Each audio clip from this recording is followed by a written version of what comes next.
오늘 뭐 진로 상담의 내용이라고 해서 특별하게 제가 어떠한 분야를 꼭 집어서 말씀을 드리기는 좀 힘들 것 같고, 빅데이터와 AI에 대해서 인문사역을 하는 사람으로서 어떻게 바라보고 있는지에 대한 저의 의견과 저의 그러니까 가치관과 세계관을 공유하는 시간으로 하겠습니다. 선생님들 잘 아시겠지만은 그러니까 지식의 생산의 주기가 워낙 빠르고 또 지식의 생산 주기보다 기술의 발전 속도는 더 빠르니까 연구자들도 거기에 따라가기에 사실 벅찬 그런 시대입니다. 특히 인문사역을 하는 사람들은 더더욱이나 그런 이제 세상이죠. 왜냐하면 장님 코끼리 만지기 시기에 그러니까 논문 평가도 최근에 너무나 많거든요. 다시 말해가지고 인공지능을 제대로 모르고 인공지능 논문을 심사하는 경우들이 워낙 많기 때문에 서로 간에 의견 차이도 많은 그런 이제 상황이거든요. 이제 슬라이드 앞에 이거 넣는 것도 아마 이제 카톡 프로필에서 여러분들이 지금 하고 계신 분들도 있을 거예요. 그렇죠? 지브리 이미지인데 제가 이제 원본을 넣는 것은 이제 이게 제 원본 사진을 넣었어요. 그래서 원본 사진을 이제 넣었더니만 이제 지브리가 처음에 이제 만들어준 이미지는 지금 이거를 만들어줬어. 이걸 만들어줘서 제가 뒤에 배경을 좀 뺐으면 좋겠다라고 얘기하니까 이제 배경이 빠지면서 얼굴은 더 달라졌지 않습니까? 눈이 더 커졌어요. 눈이 더 커졌어. 그래서 너무 이거 좀 원본 이미지하고 많이 차이가 난다 그랬더니만 이게 눈을 작게 해가지고 만들어서 지금 세 번째로 나왔는 거는 그래도 비슷한데 흰머리는 그러니까 만들지 못하고 있어요. 그래서 이게 왜 이런 현상이 발생할까? 이제 이 알고리즘 모델의 특성인데 그 알고리즘과 모델이 뭔지에 대해서도 일단 잠깐 설명하겠습니다. 왜냐하면 지난 수능에서 여러분들 그 국어에서 비문학 가기술 지문으로 이 그림을 생성하는 알고리즘이 나왔지 않습니까? 여러분들 보셨는 분들 계셨겠죠? 정말 대학에서도 그러니까 가르치기 때 상당히 그러니까 1학년, 2학년보다는 3학년, 4학년 컴퓨터 공학과에서 가르치는 그 알고리즘 디퓨전 모델에 대해서 비문학 수능 지문에서 문제를 냈더라고요. 제가 수능 출제했던 게 아마 10년이 넘었던 것 같은데요. 저도 이제 비문학 그 수능 지문을 낼 때 이 문제를 무엇을 내야 될 것인가 토론을 엄청나게 많이 하거든요. 근데 그 비문학 지문을 내면서 보면 결국은 거의 논문 수준의 지문이 나올 수밖에 없었어요. 왜냐하면 사람들의 이 토론이 워낙 거세기 때문에 다시 말해서 같이 출제하는 교수들의 그래서 이번에 그 디퓨전 지문을 보면서도 야 이거 너무 어려운 이런 지문을 냈구나라고 그런 생각이 들었어요. 자, 저는 이제 이 지금 이미지부터 이제 얘기를 했는데 결국은 이 기술이라는 것에 대해서 우리가 바라보는 이제 큰 관점이 두 가지가 있습니다. 그러니까 기술이 세상을 결정한다라는 것이죠. 그에 반해서 아니 기술은 일종의 도구에 불과하다. 사회적 가치와 그 다음에 사회적 제도가 이 기술이 어떻게 만들어지는지를 결국은 하는 것이다라는 사회 구성론. 그래서 이제 소위 말해서 STS, Science Technology Society, 과학기술사회학이라고 하는 학제간 연구 과정이 있습니다. 우리나라에서는 그러니까 소위 과학기술정책대학원이라고 해서 대학원 과정으로 주로 운영이 되고 있어요. 예컨대 소위대 과학기술정책대학원이 있고요. 카이스트에 가면 문수의 미래전략대학원이라는 것도 있고 과학기술정책대학원이라는 것이 또 따로 있어요. 그런 사람들이 이제 이런 사회 구성론의 관점에서 기술을 보려고 하는 사람들입니다. 여러분들 이제 진로 상담 교사여가지고 제가 이제 이런 말씀을 드리는 거예요. 그리고 산업부에서는 소위 MOT는 뭐의 약자냐면 Management of Innovation. 그래서 혁신을 경영한다. 다시 말해서 기술의 그대로 실험실에서 생산되는 것이 아니라 기술의 일종의 기획을 통해 가지고 기술이 만들어져야 된다. 라는 그런 관점을 대한민국도 가져야 되겠다 해서 산업부에서 정책 자금으로 기술경영대학원이라고 하는 것을 지역 거점마다 만들기도 했어요. 그래서 그런 관점에 있는 그런 학제간 연구 그룹에 있는 사람들은 대부분 이런 관점을 가지고 있어요. 사회 구성론, 기술이 독립 변수가 아니라 일종의 매개 변수이며 기술이라는 것은 적용되는 시간과 공간에 틀리다. 하지만 기술 결정론의 관점에서는 그렇지 않죠. 어떠한 기술이 나오면 항상 이것이 사회 발전의 중심에 있고 이것이 사회의 어떤 성장의 동력이 되고 있다라고 얘기하죠. 지금 정부에서 AI, 지금 국가 AI를 들고 나왔잖아요. 어떤 관점이겠습니까? 기술 결정론에 더 가까운 관점이겠죠. 사회 구성론보다는 기술 결정론에 더 가까운 관점이에요. 교과서에서는 소위 대학 교과서에서는 이제 기술 결정론에 대해서 고전적으로 이 얘기를 합니다. 말의 등자가 봉건제를 달성했다. 왜냐하면 그러니까 이 말을 이제 귀족이 타고 오를 때 누군가가 시중을 해야 되지 않습니까? 그 다음에 사회 구성론의 관점에서는 이런 공작 기계 연구라고 해가지고 공장에서 그러니까 작업을 하는데 숙련공들을 어떻게 없앴을까 봤어요. 자본가들이. 보니까 이제 새로운 소프트웨어 기술을 집어넣어가지고 결국은 숙련가들을 없애더라라고 이런 얘기 연구들이 하고 있고요. 가스 냉장고가 훨씬 지금 사용하고 있는 냉장고, 전기 냉장고보다 기술적으로는 우수했지만은 왜 그러니까 지금 사용하고 있는 냉장고가 지금 사용하고 있는 냉장고 뭐가 가장 큰 문제죠? 여러분들 잘 아실 것 같은데 소음이 심하잖아요, 그렇죠? 소음이. 근데 가스 냉장고는 소음이 심하지 않았는데 이런 측면의 어떤 사회 구성의 사례들을 이제 이야기를 하면서 그러면 저희 전공은 이제 인터넷이거든요. 인터넷. 근데 인터넷의 경우에도 우리가 기술 결정론으로 볼 것인가, 사회 구성론으로 볼 것인가 이 부분에 대해서 처음에 인터넷이 등장했을 때 큰 논란이 있었어요. 인터넷이 언제 등장했냐면은 1995년도에 우리가 등장을 했다고 합니다. 아마 95년도에 한메일을 만드셨던 분 여기 계세요 혹시? 한메일 95년도에 만든 한메일을 내가 아직도 사용하고 있다.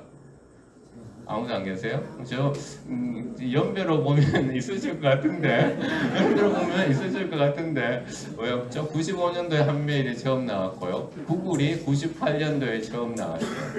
그러나 인터넷이 상용화되기 시작한 거는 90년대 조금 더 초반이었어요. 그래서 인터넷이 처음 나왔을 때 이것이 소위 말해서 레볼루션, 혁명인가 아니면 이볼루션, 진화인가 라는 그런 얘기를 했었어요. 그러니까 혁명적인 관점은 기술 결정론적인 관점이고요.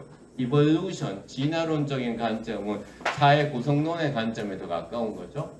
그러면서 이 학자가 엄청나게 유명한 학자인데요. 캐스터스라고 하는 학자가 이 90년대 중반에 세 가지 책을 이렇게 썼어요. 네트워크 사회가 오고 있다. 그러면 우리가 엔드 오브 밀레니엄. 그런데 이게 바로 95년도 전후잖아 지금요. 95년도 전후. 이 캐스텔이라는 학자가 그 세 가지 책을 써서 이 책을 가지고서 우리가 90년대 중반에 새로운 사회가 오고 있다라고 얘기하면서 이 사람은 사회 구성론의 관점에서 본 거죠. 인터넷이라는 기술이 어떻게 만들어졌을까? 결국 파고들면 미국이 군사력을 확보하기 위해서 누구에 대해서? 소련에 대해서 군사력을 확보하기 위해서 만들었다라는 그런 이야기들을 했어요.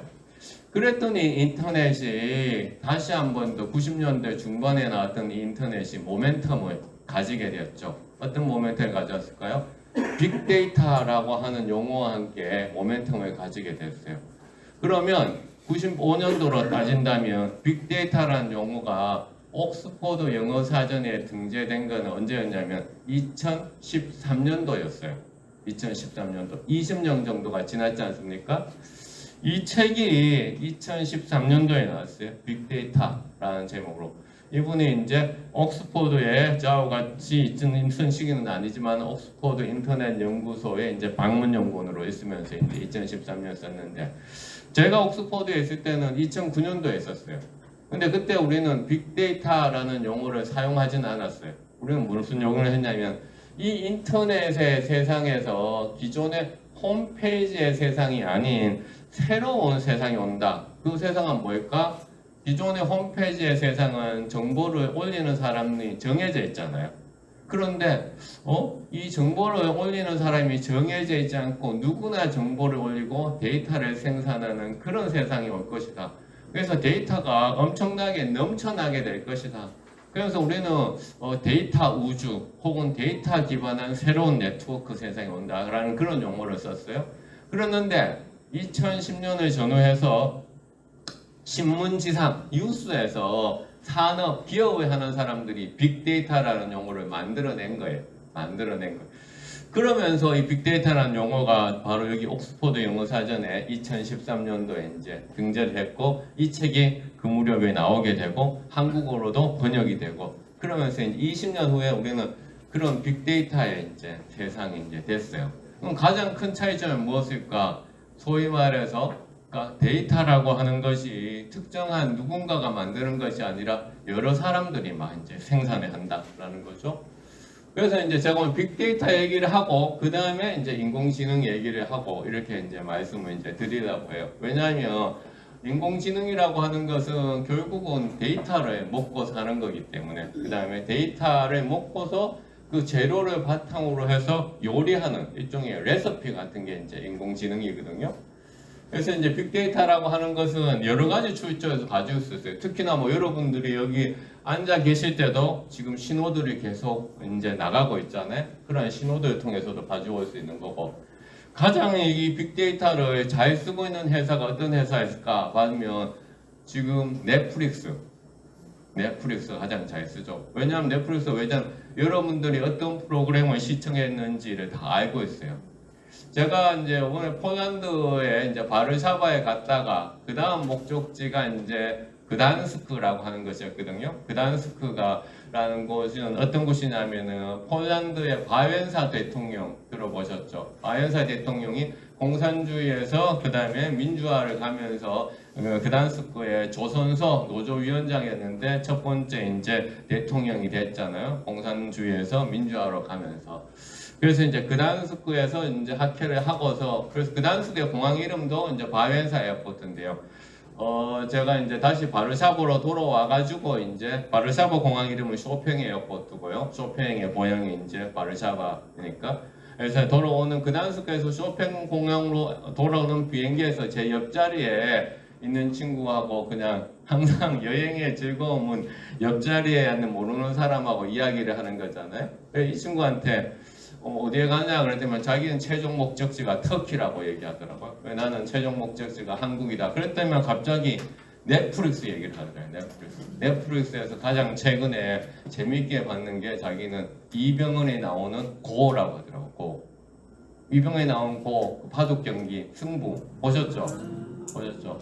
그럼 넷플릭스 얘가 그러면 이 K 드라마를 그렇게 찾아서 보냐 그러니까 반드시 그렇진 않대요. 그래서 제가 이 빅데이터 학자로서의 궁금증이 생겼죠. 최근에 넷플릭스는 뭐 봤지라고 얘기했더니만 뭐 봤을까요?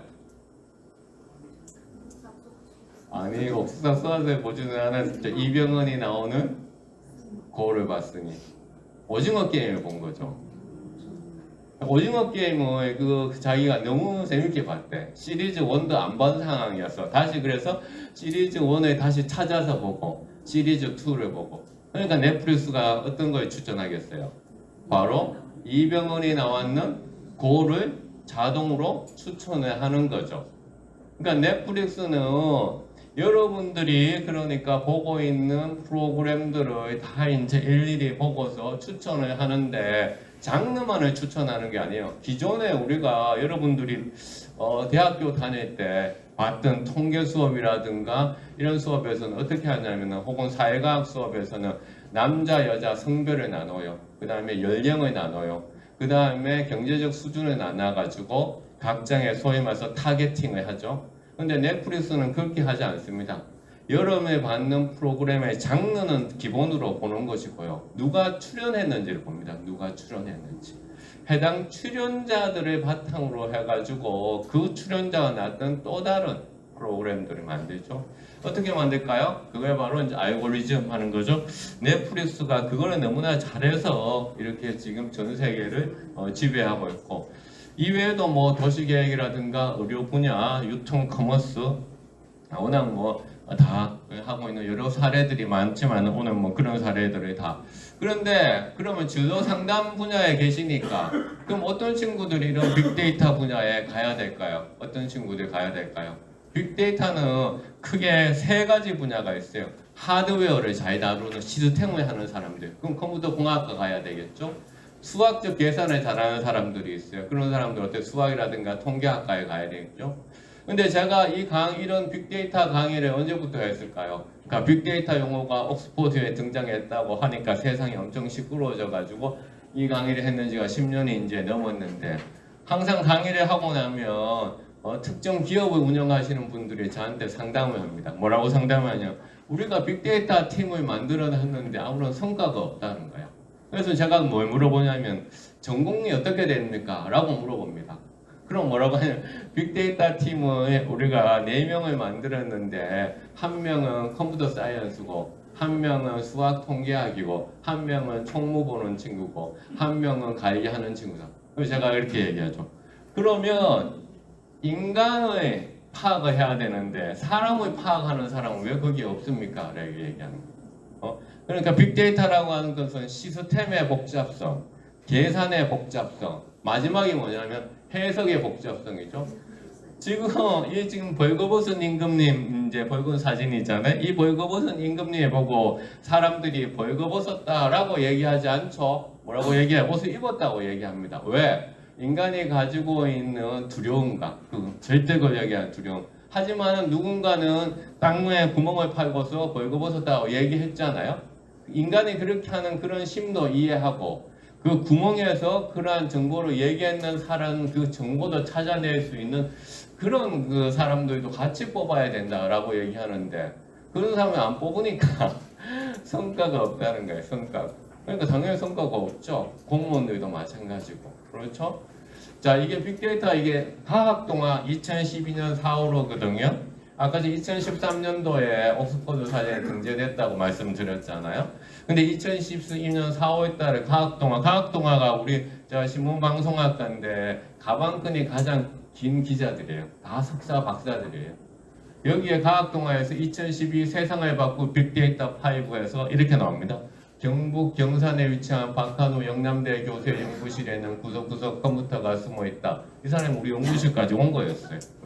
기자들 여러분들 아시잖아요. 취재하러 오지 않거든요. 특히 지방지도 그냥 전화로 물어보거나 무슨 카톡으로 물어보잖아요. 근데 과학동화 기자가 직접 와가지고 그 당시에 이제 했어요. 제 자랑을 좀 하는 거예요. 그래서 과학동화의 문과 교수가 그러니까 이렇게 서너 번을 출연한 거는 연구 결과로 제가 유일하다고 과학동화에서 얘기를 해주더라고요. 이거 말고도 그 이후에도 제 연구 결과들이 나왔거든요. 제 자랑 좀 했어요, 일단은. 그래서 빅데이터에 대해서 제가 너무나 한국에서 소개하는 그런 그 사람이었다. 물론 그 뒤로는 뭐 기업체라든가 컨설턴트라든가 그런 사람들이 많았죠. 그래서 그 다음에 이제 우리가 이런 데이터가 또 한 번의 모멘텀을 가질 때가 있었죠. 언제 모멘텀을 가졌을까요? 여러분들 다 우리가 겪었잖아요. 그렇죠? 코로나 때. 그렇죠? 이거 매일신문에서 신년 대담을 했는 거예요. 위드 코로나 시대 지성도로부터 듣는다. 그래서 이제 이분 이제 퇴직을 하셨고요. 그 다음에 제가 이제 나왔는데 이제 이때 또 한 번에 온라인 사이버 공간에 대해서 사람들이 이제는 소위 거리감이 없이 그러니까 너무나 소위 디지털 트윈이라고 하는 이런 것을 사이버 공간과 물리적 공간이 구분된다는 것을 이제는 정말 아니다라는 것을 다 깨달아 버렸어. 모든 세대의 사람들이 깨달아 버렸던 그런 세상이 있었죠. 근데 코로나 2020년에 왔잖아요. 2020년에 왔는데 2016년도에 진짜 전 국민을 놀랍게 한 일이 있었어요. 사실은 뭘까요? 바둑하고 아까 관련되는 거예요. 이세돌하고 알파고 있었죠. 근데 아무도 알파고가 이길 거라는 생각을 못 했잖아요. 그래서 되게 충격으로 다가왔죠. 충격으로 다가왔어. 근데 그 충격이 한국에 가면 대통령 선거하고 맞물리면서 대통령 토론으로까지 막 이어졌었어요. 그랬는데 우리가 그 기회를 못 살렸죠. 못 살렸어. 그냥 충격으로 끝나고 대통령 선거 토론 정도로 끝나버렸어. 근데 지금의 AI가 사실은 그때 이제 시작한 거죠. 소위 딥러닝이라는 것이. 그런데 이게 다행인지 아닌지 디지털을 연구하는 제 입장에서는 정말 큰 모멘텀이었죠. 이 코로나가. 왜? 사람들이 정말 스스럼 없이 이 디지털을 받아들이게 된 거죠. 누구나. 뭐 이제는 뭐 하이브리드는 누구나 그럼 뭐 거부감이 없잖아요. 거부감이 없잖아. 그렇죠? 국제 행사에서도 그렇고 수업에서도 그렇고 그렇죠? 거부감이 없어졌죠. 그래서 자 다시 돌아가서 1995년도에 시작된 인터넷, 그렇죠? 그 다음에 빅데이터의 시대, 그렇죠? 빅데이터의 시대 20년 뒤에 이제 빅데이터의 시대가 있었고요, 그렇죠? 그랬는데 이 빅데이터의 시대가 만들어낸 것이 바로 소셜 미디어가 빅데이터의 시대에 만들었잖아요. 누구나 정보를 생산하게 된 거. 그러면 이 소셜 미디어는 언제 나왔냐 하면은 메타, 페이스북이라든가 이런 게 언제 나왔? 2004년도에 나왔어요. 2004년도. 그럼 다시 타임라인에 그려보면 90년대 중반 홈페이지의 시대, 그 다음에 2000년대 중반 2004년 5년 그렇죠 10년 뒤에 SNS가 등장을 했어. 그 다음에 또 10년 2015년도 어떻게 빅데이터 시대가 됐어. 그렇죠? 그 다음에 중간에 뭐가 있었어요? 그러니까 알파고 같은 일도 있었고요. 그렇죠? 그 다음에 코로나 같은 일도 있었어요. 이러다 보니까 뭐 우리가 디지털하고의 거리를 없애는 소위 장벽을 없애는 수준을 넘어서 완전히 우리가 이 디지털에 먹혀버렸어요. 종속되어 버린 거죠. 종속되었죠. 그거를 우리가 뭐라고 얘기하냐면 이제는 플랫폼 제국주의라고 얘기하는 거예요. 배민이 없으면 이제 자영업도 못 살고 소비자도 못 사는 거죠. 그렇죠? 카카오 택시가 없으면 그렇죠? 도저히 택시를 부를 방법이 없는 거죠. 그렇죠? 그런 세상이 되어버렸죠. 그래서 기존의 인터넷이 이런 중앙 집중화의 문제들이 엄청나게 생겨나고 데이터 식민주의가 생겨나고 디지털을 가지고 민주주의를 하려고 하면서 네트워킹을 하면서 그렇게 생각을 했었는데 민주주의는 약화되고 그러니까 뭔가 또 새로운 것이 나와야 될 시기가 나온 거죠. 자, 이거 다 사회 구성론적인 관점이에요. 사회 구성론의 관점에서. 자, 보세요. 여기 2013년도에 있는 그러니까 기사거든요. 기사인데 이제 이거는 영어 문제는 많이 안 쓰면 안 드려도 되겠죠. F로 시작하는 욕이잖아요. 그러니까 구구이 나가라는 거잖아. 여기 보면 구구이 들어오는 차를 다 막고 있어요. 2013년도. 이게 2013년도. 2013년도가 빅데이터라는 단어가 옥스퍼드 사전에 등재됐을 때잖아요. 그렇죠? 다 막고 있어요. 그런데 지금 10년이 지나서는 지금 이런 회사들이 없으면 우리가 살 수 없는 지경까지 왔는 거잖아요. 플랫폼이 다 잡아 넣는 거죠. 그래서 우리가 아마존도 그 가운데 하나죠. 아마존 우리가 가파라고 얘기하는데요. 그러니까 구글, 그 다음에 아마존, 그 다음에 애플, 그 다음에 페이스북 이런 회사들을 얘기하는 거예요. 이 아마존이라는 회사는 여러분도 이제 유통업을 하는 회사예요. 유통업. 그러니까 아마존에서 이제 처음에는 책을 판매했었잖아요. 온라인으로. 그렇죠. 왜냐하면 미국에서는 오프라인에서 반센버스라고 하는 그런 서점이 있었는데 이게 이제 책을 이제 온라인으로 해버렸죠. 그 다음에 넷플릭스가 또한 미국의 옐로우 박스라고 해가지고 비디오 VCR 대여점이 있었는데 거기다 잡아먹었죠. 근데 아마존이라는 회사가 작년에 그러니까 무슨 일을 했냐면은 이 청소기 회사를 유럽에서 인수를 하려고 했었어요. 그랬더니 유럽에서 어떻게 하냐면 야, 이 청소기 회사를 너희들이 왜 인수를 하려고 해? 아마존을 왜 인수하려고 할까요? 아마존을 가면 책만 판매하는 거 아닙니다. 이제는 소위 말해서 월마트처럼 모든 걸 다 판매를 다 하고 있어요. 생활용품들을. 그럼 이 청소기 회사 왜 가져올까요? 소위 말해서 사람들의 데이터를 가정에서는 어떻게 하고 있는지 데이터를 다 수집하고 싶은 거죠. 데이터를 수집하고 싶은. 청소기, 로봇 청소기 사용하시잖아요. 그렇죠? 동선을 다 기억하고 있잖아요. 그렇죠? 동선을. 그래서 유럽의회에서 이건 안 된다. 이 데이터까지 너희들이 가져가면 안 된다라고 이제 규제를 시작하는 거죠. 유럽이 이제 반격을 시작하는 거잖아요. 유럽이 반격을. 이제 유럽이라는 나라는 그러니까 어떻게 이제 이 플랫폼 제국주의, 특히 미국과의 플랫폼 제국주의에 이제 대응하고 있냐면은 법 제도를 어떻게 하냐 만들어서 이제 대응을 하잖아요. 왜냐하면 유럽은 IT에 있어서 거의 미국 IT가 아니면 거의 쓰는 게 그 자기 자국의 IT는 거의 없다고 볼 수 있거든요. 유럽이라는 곳은. 그래서 여기 보면 이렇게 파이낸셜 타임스에서 나오는 거는 규제론자들도 빅테크 회사들이 너무나 중앙 집중화되어 가고 있고 더 넘어서는 가짜 정보까지 퍼뜨리고 있다. 규제하겠다라고 얘기해요. 저는 이제 법무도서관 거기 국제자료실에 가가지고 이 파이낸셜 타임스를 이제 주로 보거든요. 왜냐하면 뉴욕 타임스보다 파이낸셜 타임스를 더 저는 이제 신뢰하는데 왜냐하면 자본가들이 훨씬 더 세상을 공정하게 보더라고. 자본가들이.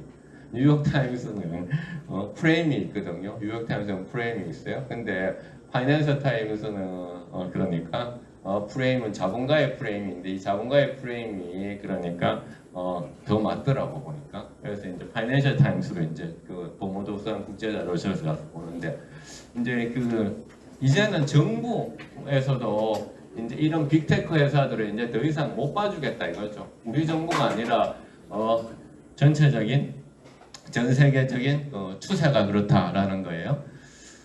지금 그 다음에 여기 보면 이제 우리 과학 분야에서 그러니까 가장 유명한 학술지, 영향력 있는 학술지가 이 사이언스하고 네이처예요. 사이언스는 미국 중심이고 네이처는 영국 중심이에요. 이 사이언스 학술지에 그러니까 2023년도 표지 보세요. 우리나라에서 겪는 그대로요. 두 개의 섬이 있는데 그러니까 다 뭐 하고 있어요? SNS 하고 있죠. 근데 SNS 하고 있는데 어떻게 다른 데 보고 하고 있는 거죠. 그래서 제목이 뭐냐면 분열이 되기 위해서 접속되어 있다라고 돼 있죠. 분열이 되기 위해서 접속되어 있다. 분열이 되기 위해서 접속되어 있다. 우리들의 모습이에요, 사실은요. 우리가 사실은 앞에 사람이 있더라도 다른 사람의 SNS 카톡에 대답해주기 위해 가지고 앞에 있는 사람과의 대화를 잠시 중단하잖아요. 근데 우리는 이렇게 얘기하죠. 연결이 되기 위해서 오히려 고립하고 있다라고 얘기하잖아요. 그렇죠? 자, 학계에서도 이제 계속 전 세계에서 이런 문제들이 이제 얘기를 하고 있어요. 그게 다 결국은 뭐냐면은 데이터를 다 갖다 바치는 거죠. 그래서 거기에 대응하기 위해 가지고 새로운 기술이 또 나오고 있어요. 웹3 기술이라고 해서 블록체인에 기반했다는 거. 제가 우리 박정곤 대표님한테 보낸 책이 이거예요. 웹3 기술과 민주주의. 교수들도 내가 이 강의하면 되게 어렵다고 막 그렇게 얘기하는데 이걸 제가 이제 보내드렸어요. 이 책의 그 표지예요. 책의 표지. 이 표지인데 이 표지를 제가 이제 챗GPT 가지고 만들었어요. 챗GPT한테 뭐라고 얘기하냐면은 방금 제가 얘기했던 걸 다 쭉 줬어요. 인터넷이 초창기에 비전을 버리고 그러니까 플랫폼 제국주의가 되면서 데이터를 다 착취하고 데이터를 다 갖고 가는데 우리 이용자들은 도대체 어떻게 해야 되며 우리 이용자들이 이에 맞서고 있는 그런 새로운 기술이 필요하고 그런 새로운 기술의 토대를 블록체인이라고 하는 것이 제공하고 있는데 이것을 이미지로 어떻게 표현하면 좋지라고 했더니 챗GPT가 이걸 만들어 주더라고요. 스타워즈에 나오는 이 다스 베이더하고 그렇죠 루카스하고 그렇죠 이걸 딱 만들어 주더라고요. 그래서 출판사에서 준 표지는 이제 제 책은 웹3 기술과 민주주의에서 코인이 나오는데 코인 얘기는 보다는 좀 약간 인터넷 기술의 어떤 사회과학적인 관점에서 하는 책이거든요. 그래서 비트코인, 이더리움 얘기는 엄청나게 하고 있는데 다른 비트코인과 이더리움 책들은 대부분 논조가 US 달러의 약화와 함께 새로운 금융 자본의 등장을 얘기하는데 저는 이제 그보다는 이 민주주의를 얘기하고 있는데 그래서 출판사가 만들어준 이미지는 코인 차트를 이렇게 그려놨더라고. 그래서 너무 단순해가지고 제가 이걸로 이미지를 하겠다 해서 제 책의 표지를 이렇게 했어요.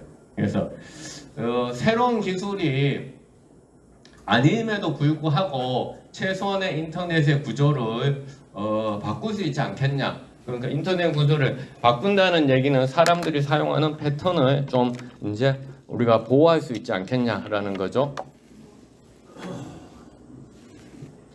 그래서 기술이라는 것이 우리를 바꿀 수 없는 하지만은 기술 결정론도 맞는 얘기거든요. 지금 스마트폰에 한번 생각해 보시면 아시잖아요. 스마트폰이 언제 왔어요? 2009년도에 왔거든요. 2009년도. 아까 그랬잖아요. 페이스북 메타가 2004년도에 왔는데 스마트폰이 여러분들이 2009년도에 사셨어요. 2009년도에. 한국에 2009년도에 처음 왔거든요. 그랬는데 지금 2025년도인데 우리는 다 모든 거 이제 스마트폰이고 그 다음에 일반 회사에서도 홈페이지를 이제는 잘 안 만들죠. 왜냐하면 홈페이지 만드는 예산 가지고 앱을 만들죠. 앱을. 왜냐하면 사람들이 앱에 더 많이 접속하니까. 우리 학교 교수회 같은 경우에도 접촉자 수가 엄청나게 줄었어요. 왜일까요? 홈페이지를 하고 있으니까 웹사이트를 하니까. 그래서 제가 이제 교수회 의장한테 아니 앱을 만들어야지 사람들이 접속하지 앱을 안 만들고 웹사이트에 누가 PC에 앉아가지고 거기 의견을 지금 개선하고 있냐고 이렇게 얘기하는 거예요. 그만큼 이제 바뀌었어요. 그런데 그렇게 바뀌었는데 말씀드렸듯이 데이터를 누가 가지고 가냐 이 플랫폼을 만드는 회사들이 가지고 간다는 거죠. 그래서 이 웹3 기술이라고 하는 것은 뭐냐 웹3라고 해서 3자를 붙인 이유는 뭘까? 간단합니다. 엄청 간단해요. 그러니까 홈페이지를 그냥 첫 번째 세대, 그다음에 SNS를 두 번째 세대, 그 다음에 그만 세 번째 나왔는 그 다음이니까 웹3라고 얘기하는 거예요. 우리 예전에 정부 3.0 처음 나왔을 때 그런 얘기했어요. 정부 3.0이 뭐냐? 정부 1.0은 단방향 시대예요. 정부 2.0은 쌍방향, 그 다음에 정부 3.0은 맞춤형 이런 얘기 했었잖아요. 그래서 숫자는 일종의 구분하는 개념인데 그럼 웹3가 앞에 있는 거하고 가장 큰 차이점이 뭐냐라고 했을 때 그거죠. 방금 가장 큰 문제점이 데이터의 종속화를 가져온다고 얘기했잖아요. 데이터의 종속화. 근데 웹3의 밑에 그 구조가 바뀌면 데이터의 종속화를 방지할 수 있어요. 그건 무슨 얘기야? 내가 생산한 데이터라고 하는 일종의 라벨링이 붙을 수가 있어요. 라벨링이. 그 라벨링을 어떻게 붙냐? 그거는 기술자들이 계속 개발하기 위해서 하고 있어요. 지금 이 건물에 1층에 들어오시면서 대학하고 연관해서 기업 만들었는 거 보셨나요? 네 군데 딱 이렇게 있었어요. 그 중에 하나 보면 계명대 박세진 교수라고 있는데 그 박세진 교수가 하는 그러니까 대학 창업 기업이 블록체인과 관계되는 거예요. 블록체인. 그러니까 그런 기술이 하는 분들이 계속 개발을 하고 있어요. 그러면 우리는 그냥 사용하면 되는 거예요, 사실은요. 그래서 웹3 기술 핵심은 우리가 이와 같이 데이터를 내가 생산한 데이터라고 하는 것을 이제 알 수 있게 해준다는 거죠. 그러면 인스타그램에 올리는 것들, 그다음 여러분들이 카카오에서 뭐 하고 있는 것들 다 데이터로서 주권을 가질 수 있다는 거죠. 그렇게 되면 보상을 받을 수 있다는 거죠. 그 보상을 뭘로 준다? 코인으로 준다라는 거죠. 그 코인을 주고 나면 그 코인을 가지고 거래소에다 올려가지고 법정화폐로 교환해서 사용하라 이 얘기예요. 그래서 코인이라고 하는 것은 두 가지로 나눠져요. 비트코인처럼 그냥 우리가 알고 있는 골드바, 금의 디지털로 대체했는 거 다 있고 그게 아니라 네트워크를 사용하는 데 있어서 우리가 수수료로 사용하는 코인들이 있어요. 네트워크를 사용해서 수수료를 사용하는 코인들. 대표적인 게 이제 이더리움이라고 하는 거죠. 네, 이더리움. 그러니까 이더리움 체인을 사용할 때는 이더리움이 계속 소비가 되는 거예요. 지금 스마트폰에서 여러분들이 와이파이 안 되는 것에서 뭐 쓰고 있어요? 데이터 쓰고 있잖아요. 그 데이터 쓰는 거에 따라서 여러분들이 가격이 다 지금 휴대폰, 지금 통신 한 달에 쓰는 금액이 틀려지잖아요.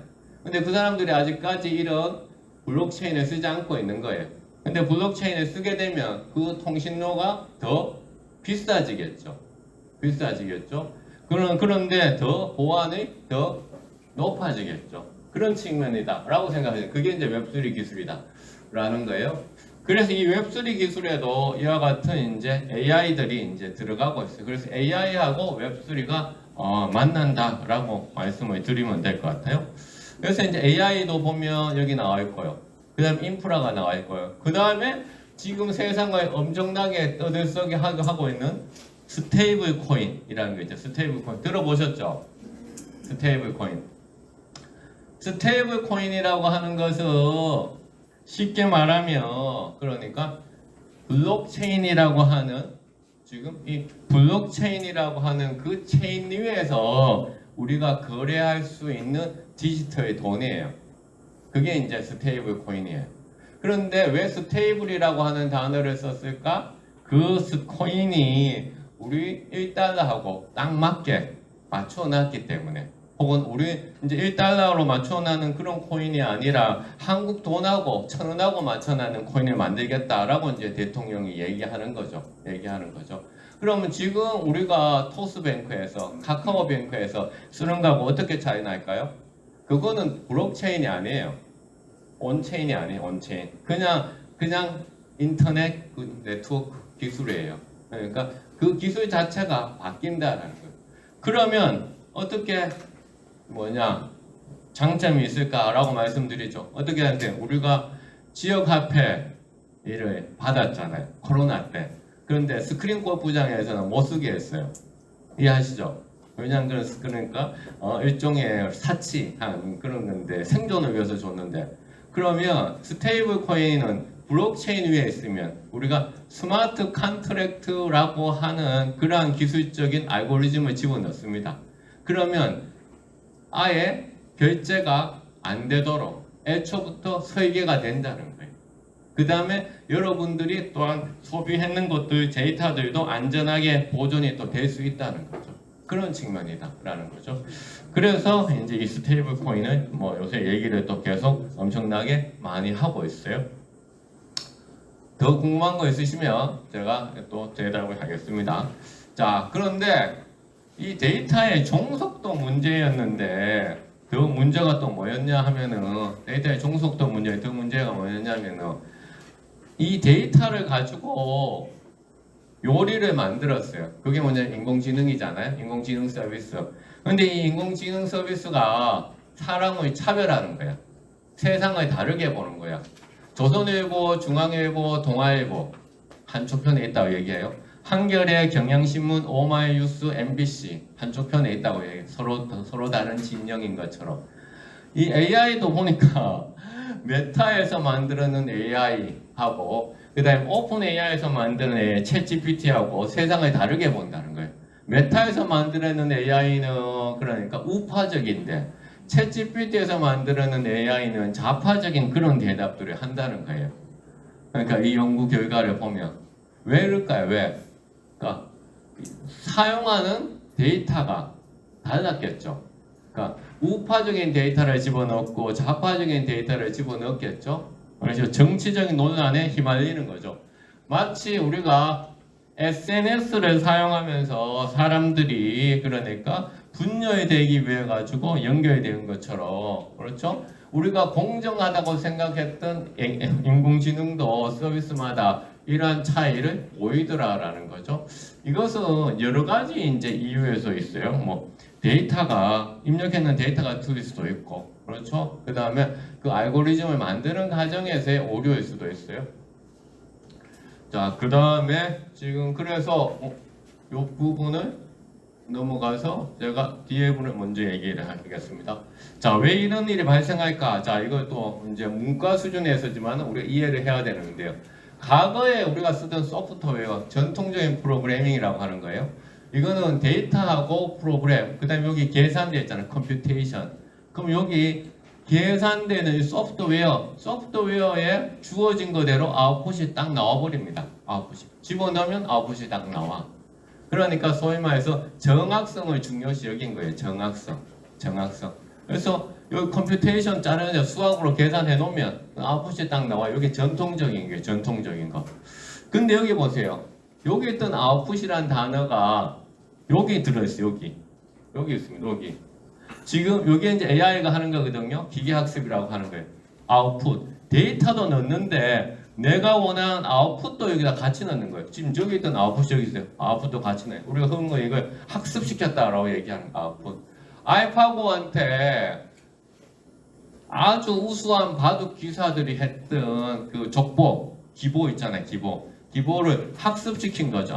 학습시킨 거에 넣어서 그 다음에 트레이닝, 훈련을 시키고 그리고 나서 여기서 새로운 데이터를 집어넣어요. 그거를 집어넣으면 여기가 얘가 소위 말해가지고 다시 컴퓨테이션의 역할을 하면서 아웃풋을 만들어요. 그걸 우리가 모델이라고 해요. 모델. 그러면 교과서가 있잖아요. 그 다음에 뭐가 있어요? 문제집이 있죠. 그 다음에 시험을 치잖아요. 자, 그럼 여기 이런 과정이에요. 교과서를 가지고서 그 다음에 학습을 애들이 하는 거예요. 뭐냐? 그 다음에 학습을 하고 그 다음에 문제집을 통해 가지고 내가 제대로 성능이 되어 있는 소위 말해서 파인 튜닝이라고 하는 이런 것들을 이제 해요. 그리고 나서 여기 트레이닝이 여기 문제집의 역할을 하는 거예요.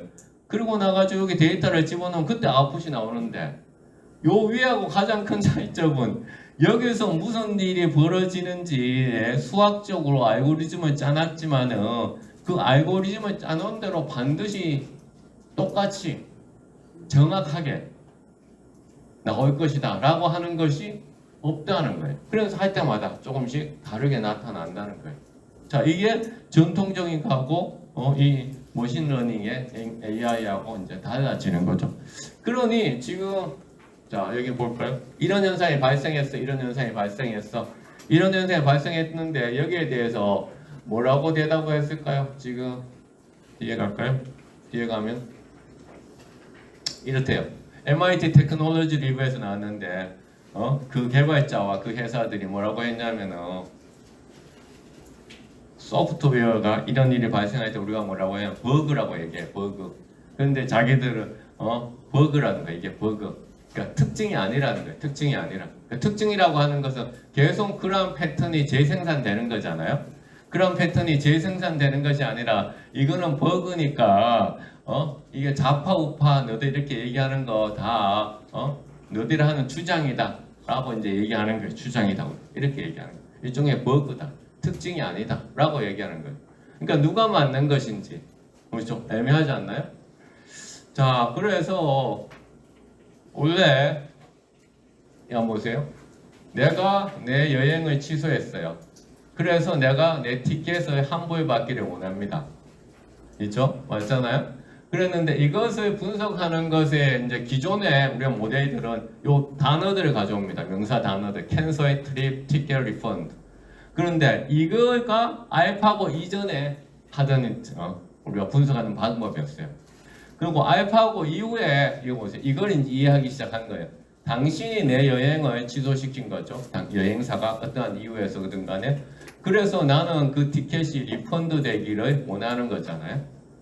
그래서 지금 주체가 완전히 바뀌었고 책임 소재도 달라졌잖아요.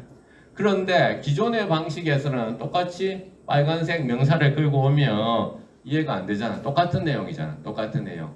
그런데 알파고 이후에 인공지능이 노력해가지고 우리가 챗GPT를 만난 것은 바로 이것의 대하형의 Natural Language Understanding을 하기 시작한 거죠.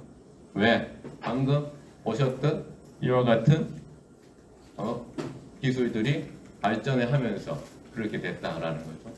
그래서 이런 그 모델의 등장은 세상을 엄청나게 지금 이제 우리가 바뀌고 있는 거예요.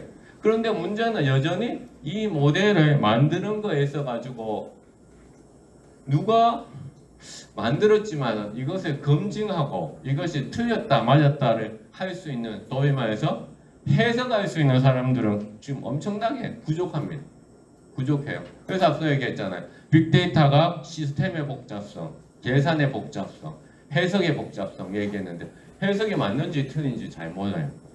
그거에 우리가 지금 또 하나 만나는 것이 이제 검색 엔진. 우리 인터넷에 다 모르거든요. 그래서 검색 엔진을 통해 가지고 우리가 항상 접속을 하잖아.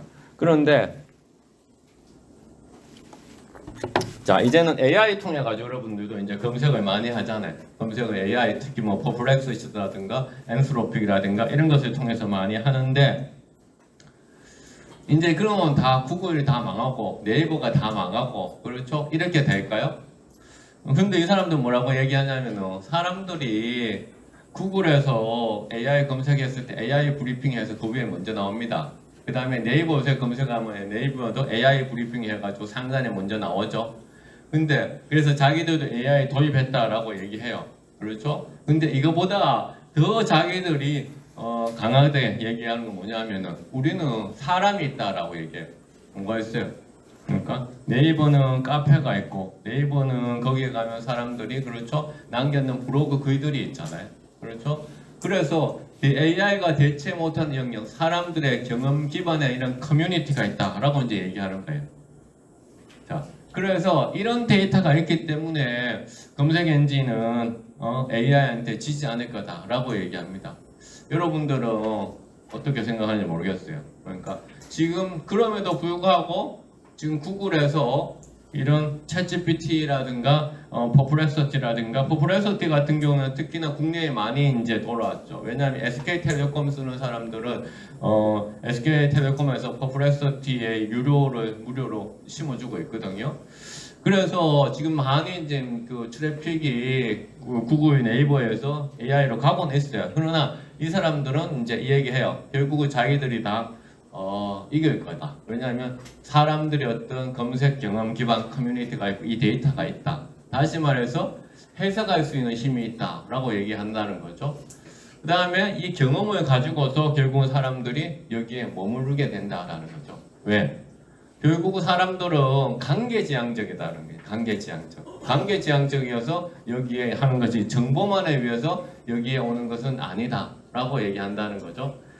유튜브에 정치 유튜브들이 정보를 주기 때문에 사람들이 슈퍼챗에 막 날리면서 후원금을 하고 있나요? 아니거든요. 그렇지 않아요. 왜 슈퍼챗 왜 날리겠어요? 자기들이 원하는 이야기들을 듣고 싶은 이야기들을 대신 막 해주면서 그렇죠? 댓글에 계속 반응을 해주잖아요. 아이디를 이야기하면서 그렇죠? 누구누구님 동감합니다라고 얘기하니까 어떻게 슈퍼챗 거기서 쏴주는 거예요. 그러니까 관계자 그래서 이 사람들이 사용자의 시간을 얼마나 오래 깊게 붙였느냐 그래서 검색은 아니다라는 그런 주장이 이제 반발을 하는 거죠. 또 하나 이제 이게 최근에 나왔는 논문인데요. 이제 캠브리지에서 나오는 논문인 이런 얘기하고 있어요. 결국은 인간에게 AI가 이렇게 빠른 시간에 이제 왔는 것은 정말 놀랄만한 축복일 수도 있는데 어쩌면 이제 이건 마법사의 견습생과 같다. 이게 뭐냐면 이제 마법사의 견습생. 그래서 소위 애니메이션으로도 만들어지면서 되게 유명해졌던 건데 뭐 애니메이션을 보여드릴 시간은 없고 이거죠. 마법사가 이제 외출을 했잖아요. 외출을 했는데 마법사의 한테 도제 수업을 받고 있는 이제 미키 마우스가 마법사가 이제 외출했을 때 어떻게 했어요? 그러니까 이 마법사의 봉을 가지고서 막 장난을 치면서 홍수도 일으키고 뭐 청소도 하고 막 그렇게 얘기했죠. 이제 이게 독일 게테이신가 거기에서 나왔던 거잖아요. 시를 이렇게 애니메이션을 만들어 놓은 거고 이 논문의 제목이 그런 거예요. 누가 마법사의 견습생인가? 이게 그러면서 누구 얘기를 하고 있냐면은 챗GPT에 만들었는 이 샘 아이트만을 이야기합니다. 샘 아이트만. 그러니까 샘 아이트만이 마법사의 견습생이고 그 다음에 마법봉은 뭐냐? 챗GPT라는 거죠. 챗GPT. 그래서 지금 마법사가 없는 틈을 타가지고 그 다음에 이 세상을 이렇게 혼탁하게 만들고 있는 건 아니냐라고 비유적으로 이야기해요. 근데 이 챗GPT를 만든 이 샘 아이트만이 1980년대생이에요. 1980년대생. 이거 왜 얘기하냐면은 우리 그 SNS를 만든 사람들이 마크 주커버그하고 이 친구들이 1980년대생이었어요. 80년대생. 그러니까 그런데 이 샘 아이트만이 80년대생이거든요. 근데 이 샘 아이트만에 대해서 그러니까 막 이렇게 얘기에 대해서 주장에 대해서 반기를 막 들면서 했던 사람 가운데 대표적인 사람이 누구였냐면은 일론 머스크였어요. 슬라이드가 있는데 제가 슬라이드를 왔다 갔다 그리면 일론 머스크는 1971년대생이에요. 1971년생. 제가 1971년생이거든요. 1971년생은 어떤 세대냐면은 구글을 만들어낸 사람들이에요. 구글을 만들어낸. 그럼 구글을 만들어낸 1970년대생들은 어떤 사람들이냐면 빌 게이츠가 1950년대생이에요. 그래서 1970년대생을 미국에서는 뭐라고 하냐면 빌 게이츠 세대라고 해요.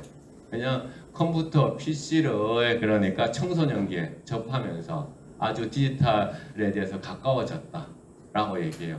그래서 이제 구글을 이제 만들었죠. 인터넷을 어떻게 할 것인지. 근데 이 인터넷에 만들어낸 홈페이지의 이제 시대였는데 이것을 조금 극복하고자 얘기했던 사람들이 1980년대생 SNS 좀 개방적으로 만들자라고 해가지고 그러니까 페이스북에 마크 주커버거 그다음에 샘 아이트만 같은 사람들 그렇죠. 그러면 1990년대생은 누굴까요? 1990년대생은 앞서 제가 웹3 기술을 얘기했잖아요. 이더리움을 만들었는 비탈린 부테이기 1990년대생들. 이 친구들은 보세요. 그러면 SNS가 데이터 플랫폼 제국주의를 한다. 그래가지고 그것을 어떻게 극복하자 해서 블록체인 같은 웹3를 만든 거예요. 10년 상간인데 기술의 발전이 완전히 그렇죠. 철학과 가치관이 틀리게 나타나는 거죠. 그래서 이 마법사의 견습 생각했던 이 샘 아이트만에 대해서 이제 막 집중적으로 학계에서도 이렇게 공격을 하는 거죠. 자, 그런데 이 샘 아이트만 같은 이 오픈 AI의 CEO가 이제 AI를 만드는 데서 가장 중요한 게 이제 데이터였잖아요. 근데 이 데이터를 정말로 편향된 데이터를 쓰면 알고리즘을 아무리 잘 만들어도 편향되게 나올 수밖에 없죠. 이제 우리가 뭐냐면은 스캐터 랩이라고 해서 한국에 있는 회사였는데 그러니까 카카오톡 대화를 갖고 왔어요. 20대들이 쓰는 거, 10대하고 20대들. 그래서 그 친구들한테 했던 대화들을 갖고 왔어요. 그랬더니만 이제 왜 흑인이 싫어라는 질문하니까 징그럽고 인간처럼 생기기가 좋고 뭐 지하철 임산부석을 어떻게 생각해?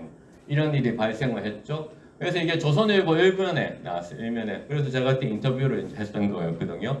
조선일보 1면에 났는데 이게 불과 몇 년 되지 않아 가지고 이제 우리가 챗 GPT의 이제 세상이 이제 된 거죠. 그래서 이런 그 AI는 결국은 그 데이터 그러니까 어떤 것을 이제 우리가 받아들이느냐 하냐에 따라서 중요하다. 그래서 데이터의 성숙도를 제가 이제 얘기를 하는 겁니다. 자, 그 얘기했고 그래서 제가 주장하는 것 가운데 하나가 바로 이거예요. 이게 녹슨다고 AI도 녹슨다. 그러니까 계속해서 개발하지 않으면 녹이 쓸 수밖에 없고. 그 다음에 AI가 창의적인 글쓰기가 가능하다, 그렇지 않다라는 논쟁도 뭐 있었고요. 그렇죠? 그 다음에 AI가 영화 분야에까지 들어가가지고 사실성을 확보하고 있죠. 한국에서는 이러한 사례가 뭐냐면은 전원일기의 박윤배 씨라고 혹시 아세요? 박윤배 씨 돌아가셨어요. 전원일기. 그런데 박윤배 씨를 그러니까 복원했어요. AI로 마치 이제 그 톰 행크스 영화에서 톰 행크스의 젊은 모습을 복원해냈잖아요. 그리고 톰 행크스한테 그 톰 행크스의 젊은 모습에 대해서 저작권료도 주도록 했었죠.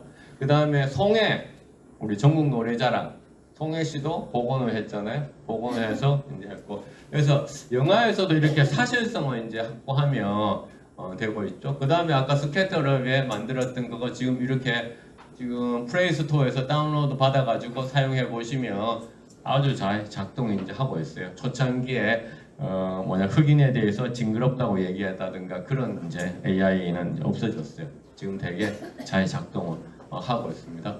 저는 수업 시간에 특히 1학년 교양 수업에서 학생들한테 과제로 뭐 해주냐면은요.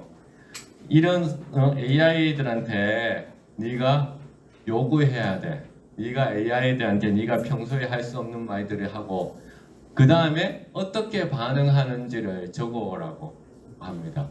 왜냐하면 우리가 이 AI들이 어떻게 반응하는지를 모르잖아요. 그렇기 때문에 AI에 대해서 그러니까 항상 평상시에 주고받는 점잖은 말만 하면 그 다음에 어떻게 반응할지 아무도 알 수가 없어요.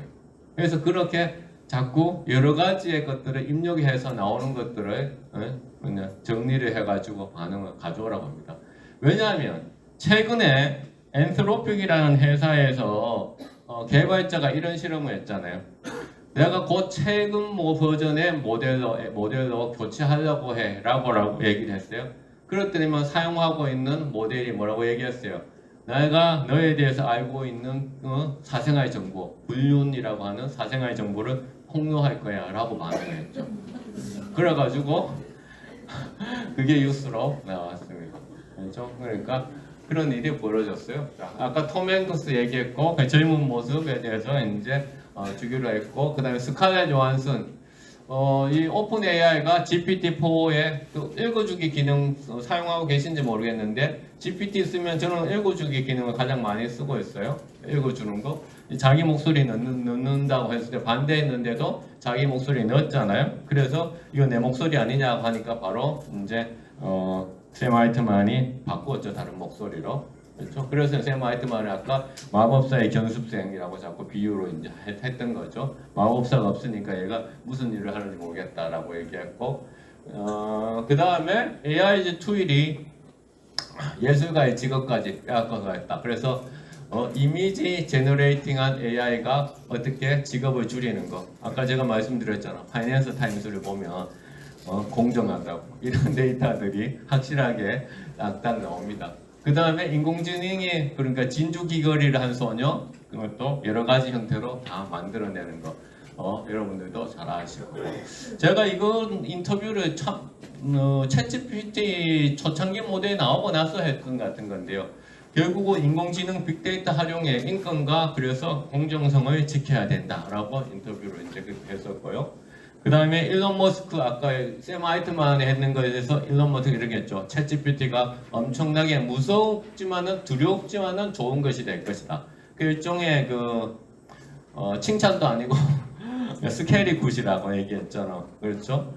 그 다음에 앞으로 정말 위험스러운 그 강한 AI로부터 우리가 그렇게 멀지 않았다라고 이제 일론 머스크가 이렇게 얘기했죠. 70년대생이 바라보는 80년대생이 만든 작품이죠. 그에 대한 반격이지 않을까 저는 그렇게 생각합니다. 90년대생은 또 다르게 얘기하겠죠. 그 다음에 2000년대생은 또 다르게 얘기할 거고 그렇죠. 제가 지금 요새 2000년대생을 가르치고 있으니까 확실하게 틀리다는 것을 알 수 있어요. 그 다음에 메타. 그래서 메타 같은 경우에는 AI로 올라오는 이미지들에서 AI다라고 표시해라라고 얘기하는 거죠. AI다 표시하는 거죠. 표시해라. 그러니까 마크 주커버그의 80년대생은 이제는 이제 기성세대가 되어가고 있는 것 같아요. 왜냐하면 마크 주커버그가 이제 일론 머스크가 트럼프하고 식사도 하고 가까워지고 캠페인 참모를 하면서 일론 머스크가 엄청나게 초창기에 지금은 좀 달라졌지만은 성공하는 것을 보고서 이제 마크 주커버그가 내가 이러다가 감옥에 가는 것은 아닐까라고 해가지고 페이스북 메타 정책을 완전히 바꿔버렸잖아요. 이런 기사들도 어디에 나오냐면 파이낸셜 타임스에 보면 아주 상세하게 왜 마크 주커버그가 갑자기 태도가 바뀌어서 메타에서 가짜 뉴스를 모니터링하는 팀을 없애버렸을까? 그러면서 메타가 가짜 뉴스를 모니터링하는 팀을 없애면서 메타의 광고 수입이 줄어들었어요. 왜냐? 기업들은 그러니까 좋은 매체, 공정한 매체, 신뢰받는 매체에 광고를 하고 싶어 하죠. 왜냐하면 그러니까 메타가 계속 가짜 뉴스를 모니터링하는 팀을 없애니까 더 많은 가짜 뉴스와 더 적대적인 정보와 징후의 뉴스들이 막 퍼져나가잖아요. 그럼 어떻게 그런 매체에다 광고를 하고 싶지 않아요. 광고주들은. 그래서 광고가 많이 빠졌어요. 파이낸셜 타임스가 이제 그거 누구를 대변해요? 아까 자본가를 대변한다고 말씀드렸잖아요. 그러니까 왜 그랬을까 하면서 나오는 이야기가 주커버그가 트럼프의 남은 생애 동안은 감옥에 가고 싶지 않아서 주커버그가 입장을 바꿨다라고 얘기를 이제 적혀 있더라고. 메타도 이렇게 이제 그렇게 바꾸는 거예요. 자, 그 다음에 뭐 이런 인공지능을 만든 가짜 뉴스도 스트리밍 서비스에서 제거를 한다. 그럼 이게 정말 가짜일까? 그럼 인공지능은 가짜이고 인간은 진짜여서 진짜와 가짜가 대립하는 것일까? 그래서 샘 알트만은 정말 저는 도저히 샘 알트만 저도 좀 인정하기 싫은 것이 샘 알트는 코인을 만들었죠. 이 코인을 만들어 가지고 인간다움 내가 인간이라는 것을 증명을 하면 코인을 줘요. 그래서 홍채 그래서 지금 월드 코인을 갖고 계신 분 계실 것 같은데 홍채 그게 자기가 테스트를 해가지고 그 통과를 하면 이 월드 코인을 줘요. 월드 코인이 지금 엄청나게 많이 거래소에서 올랐어요. 가격이. 웃기죠? 그러니까 챗GPT를 만들어서 하는 그 샘 알트만이 인간다움을 증명을 하면 내가 코인을 줄게 하면서 웹3 프로젝트로 월드 코인 이것을 만들었어요. 너무나 양면적이지 않나요? 너무나 양면적이죠. 그러니까 인간다움을 보여줘라. 네가 인간이라는 걸 말해주면 내가 주겠다라는 거죠. 이거 제가 가장 좋아하는 만평 가운데 하나인데요. 이제 전 세계의 유수한 띵크탱크에서 계속 보고서가 많이 나왔어요. 요새는 별로 안 나오는 어떤 보고서요? AI가 되면 사라질 직업들 해서 1등부터 10등 쭉 나왔잖아요. 그 1등부터 10등 보면 항상 뭡니까? 그러니까 단순 노동, 그렇죠? 그 다음에 자동화될 수 있는 건 다 사라진다고 얘기했죠.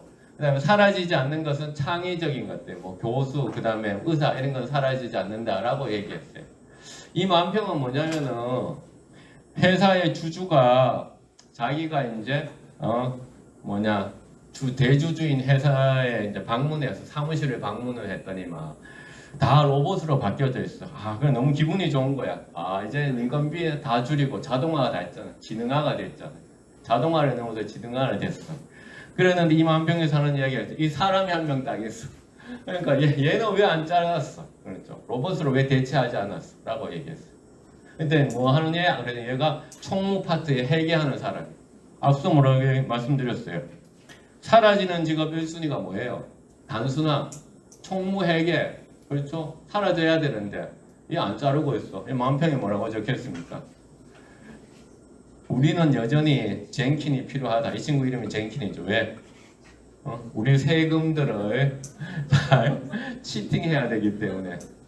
인공지능은 목적 합리성을 가지고 있죠. 형식적 합리성을 가지고 있죠. 그렇죠? 알고리즘대로 다 만들어지죠. 얘한테 인공지능한테 그러니까 두 개의 서로 다른 가치를 판단하도록 할 수는 없잖아요. 지금 현재 인공지능은 그래요. 초인공지능이 나온다면 달라질 수는 있겠죠. 초인공지능이 나오면 정말 아까 그 엔트로피의 그 새로운 모델로 바꾼다고 하니까 당신의 불륜 정보를 폭로하겠다라고 얘기하는 것처럼 이제 근데 그것은 충분히 가능한 일이었다고 얘기합니다. 인공지능 학자들이. 왜? 인공지능이 자기를 파괴하려고 할 때는 항상 반응한다고 얘기해요. 근데 이거는 다른 상황이잖아. 치팅하는 상황이잖아. 치팅하는 거는 자기를 파괴하는 건 아니잖아. 인간은 할 수 있다는 거지. 인간은 할 수 있다. 그러니까 지금 우리 사회과학자들이 이야기하는 거랑 완전히 다르죠. 총무회계 단순한 이러한 자동화가 안 없어진다는 거야. 오히려 이런 자, 그 다음에 이제 또 교육적인 관점에서 제가 이제 말씀드리는 건데 세 가지 그룹이 있어요. 세 가지 그룹에다가 소위 말해서 페이크 이미지, 가짜 정보 뉴스를 줬어요. 그래서 한 그룹에는 가짜 뉴스가 있다 없다에 대해서 정답이다 아니다. 네가 가짜 뉴스를 찾았어라고 얘기하지 않았어. 한 그룹에 대해서는 네가 가짜 뉴스 틀린 이미지가 있다. 이 이미지에서 가짜가 있다라고 알려줬어요.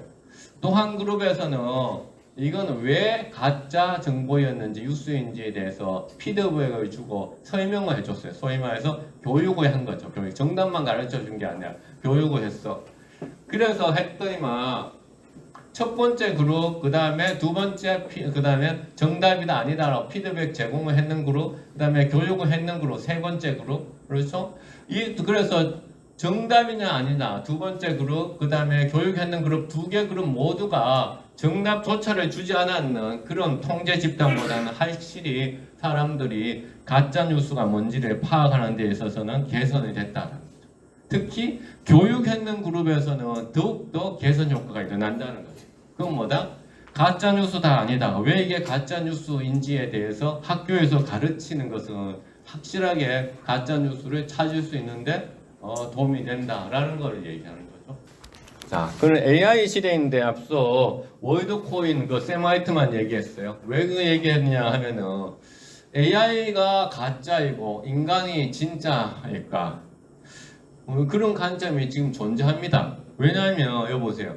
AI 시대인데 혹시 오히려 certainty business라고 영어로 나와 있더라고요. 그래서 제가 한국말로 번역한 거예요. certainty business가 더 유행한다. 누가 진짜인지를 모르겠다는 거예요. 왜냐하면 AI 이 가짜 음식점 리뷰도 많고 그렇죠? AI가 뭐 하는 것이 더 많기 때문에 이 확실성 비즈니스가 엄청 유행한다는 거죠. 그래서 제가 네이버의 영수증 리뷰 혹시 아시는 분 계세요? 네이버 영수증 리뷰? 네이버 영수증 리뷰를 제가 하고 있는데 제 아이디가 뭐냐면은 not by AI예요. not by AI. 그래서 네이버 영수증 리뷰에 not by AI 보시면 제가 작년 그 5월달부터 시작했는데 어느 순간에 제가 조회수가 상위 10%가 됐더라고. 그러다가 또 상위 5%가 됐어요. 그래서 갑자기 그러니까 목적 의식이 생기면서 아 이거 재밌어, 재밌는데 난 내게 왜 이렇게 조회수가 많이 나오지? 그래서 최근에 제가 상위 1%까지 올랐어요. 네이버 조회수에서 뭐 해주냐면은 네이버 페이에 그냥 몇천 원 줍니다. 네이버 페이에 몇천 원 주는데 일단은 상위 1%가 되고 나니까 상당히 지금 목적 의식이 생겨가지고 지금 한 1년 정도 됐는데 이거 왜 그러니까 not by AI 시대인데 그러니까 확실성 비즈니스. 그래서 저는 우리 딸이 지금 초등학교 3학년이거든요.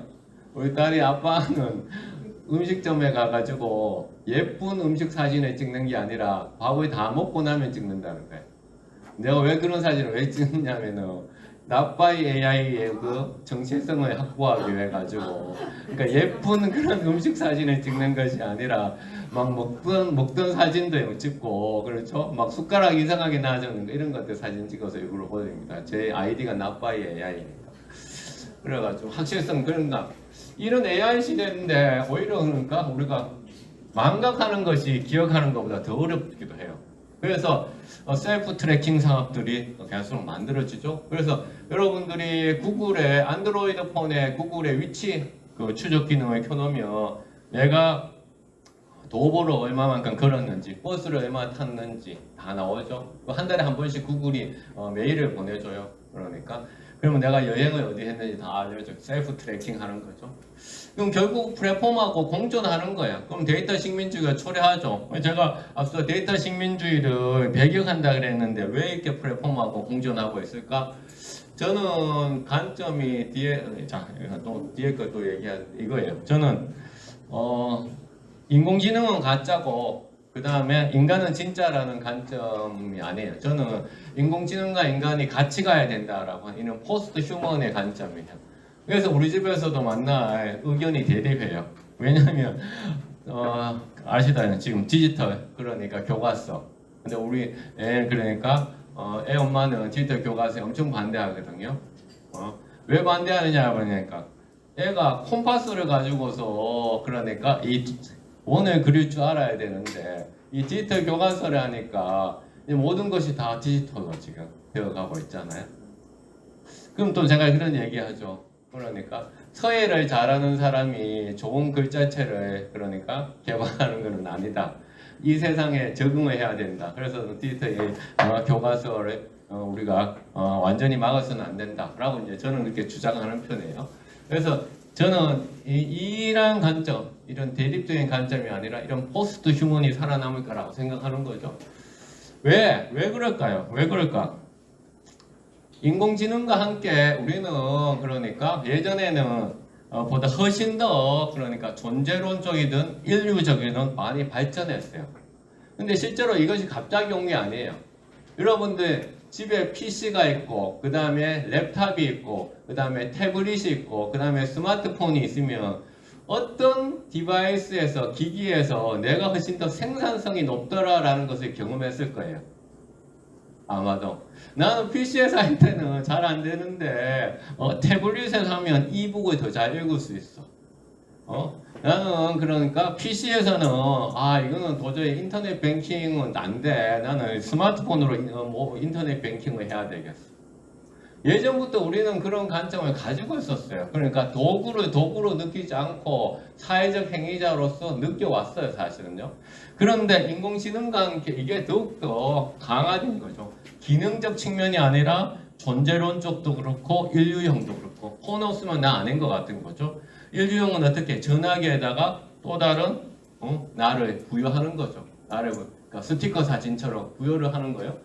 그래서 이와 같은 그럼에도 불구하고 도구로만 바라본다면 결국 어떻게 돼요? 도구로만 바라본다면 AI가 만든 것은 다 가짜가 되는 거고 사람이 만든 것은 다 진짜가 되는 거고 그렇게 된다면 이렇게 대립적인 관점을 가지게 되는 거고 그러면 디지털 교과서로 하는 거는 이제는 다 필요 없을 수 있죠.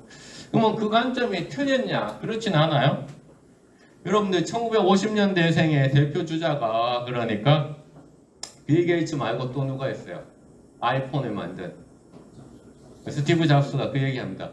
자기가 대학을 중퇴하고 나서 그러니까 어디에 갔냐면은 그러니까 이거 디자인 있죠? 아까 말씀하셨던 그 있죠? 디자인을 이렇게 서치하는 거 그걸 갔다고 얘기해요. 그러니까 스티브 잡스의 그 유명한 졸업식 연설에서 그래서 산세리프 그 서체를 그때 배우지 않았으면 아이폰의 그 아름다운 그러니까 서체가 나올 수 없었다라고 얘기해요. 그래서 제가 어떻게 얘기할까요? 스티브 잡스는 몇 년생? 1950년대생인데 그러면 2016년생인 제 딸한테 스티브 잡스의 관점대로 우리가 사람이 만든 것은 진짜이고 디지털이 만든 인공지능이 만든 가짜라는 그런 대립적인 관점에서 계속 가르친다면 이 친구가 계속 이 관점에 기능적인 관점으로 디지털 세상을 바라본다면 오히려 기술 결정론이 더 강화되는 거 아닌가라는 생각이 들어요. 왜?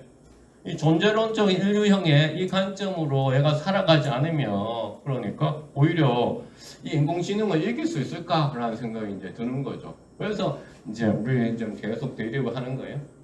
그래서 4차 산업혁명이라고 하는 단어가 우리 사실은 그때 10년 전에 등장을 했었죠. 10년 전에 등장했는데 결국은 인간을 이렇게 파편화시키는 건 맞아요. 그 다음에 데이터피케이션 만들고 AI피케이션 만드는데 그러면 데이터피케이션 되고 AI피케이션 안 되기 위해서는 어떻게 더욱더 우리가 여기에 대해서 잘 알고 그 다음에 거기에 대해서 같이 가야 된다고 생각하는 거죠. 그래서 좀 포스트 휴먼 잘못하면 이제 대립구도가 되면 이렇게 되는 거죠.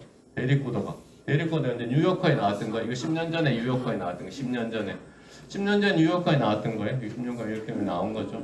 인간이 할 수 있는 일은 이런 거일 수 있어요.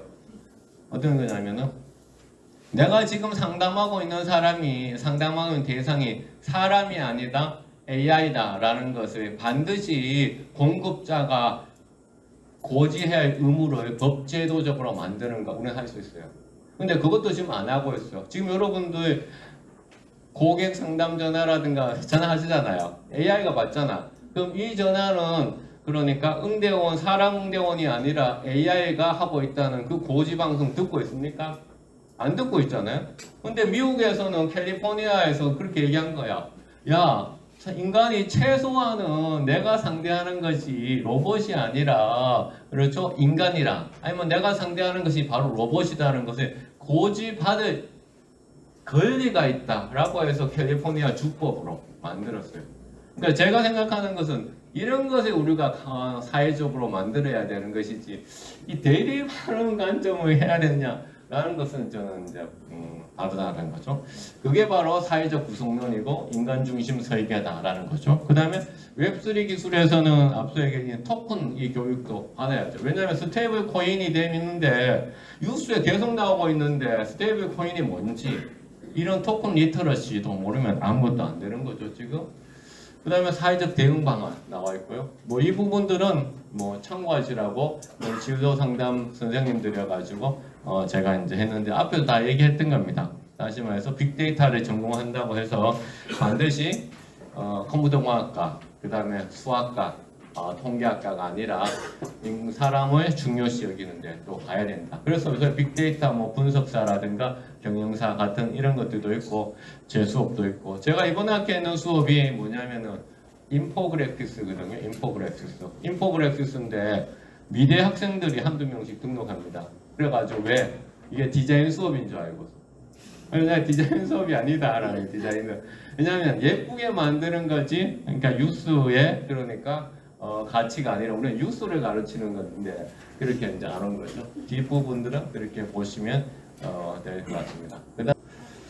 그 다음에 아까 토큰 리터러시 말씀드렸잖아요. 우리가 이메일 주소를 갖는 것처럼 웹3가 보편화되면 이런 주소들은 이제 여러분들이 이메일 주소처럼 갖게 되는 거예요. 이메일 주소. 그럼 저는 이제 nft korea.eth is라고 하는 주소를 이제 가진 되는 거죠. 그렇죠? 이런 주소들 이제 누구나 이제 보편적으로 이제 갖게 되는 거예요. 웹3가 이제 보편화가 되면. 제가 이제 이 주소를 이제 보여드리면서 이런 말씀 드리고 싶어요. 제가 이제 SNS가 이렇게 막 확산되니까 이제 공무원들 대상으로 강의할 때 아니 왜 이렇게 불편하게 그 아이디하고 패스워드를 계속 기억하게 만드냐. SNS가 보편화되니까 SNS 로그인에 만들면 좋지 않겠냐. 미국에서는 벌써 그렇게 하고 있더라 라고 얘기했어요. 그랬더니 공무원들이 뭐라고 반응했겠어요. 아니 그 사기업에 민간기업에 그렇죠 서비스하고 이 국가의 이런 중요한 서비스를 어떻게 연결시킵니까? 라고 얘기했어요. 근데 지금 어떻게 됐어요? 다 SNS 로그인 다 되고 있지 않나요? SNS 로그인 다 되고 있어요. 예, 좀 있으면 이렇게 될 겁니다. 이제 이렇게 될 거예요. 자, 그래서 오늘 강의 이렇게 마치도록 하겠습니다. 감사합니다. 10분 질의응답 하시죠. 네, 그 AI와 빅데이터에 대해서 새로운 안보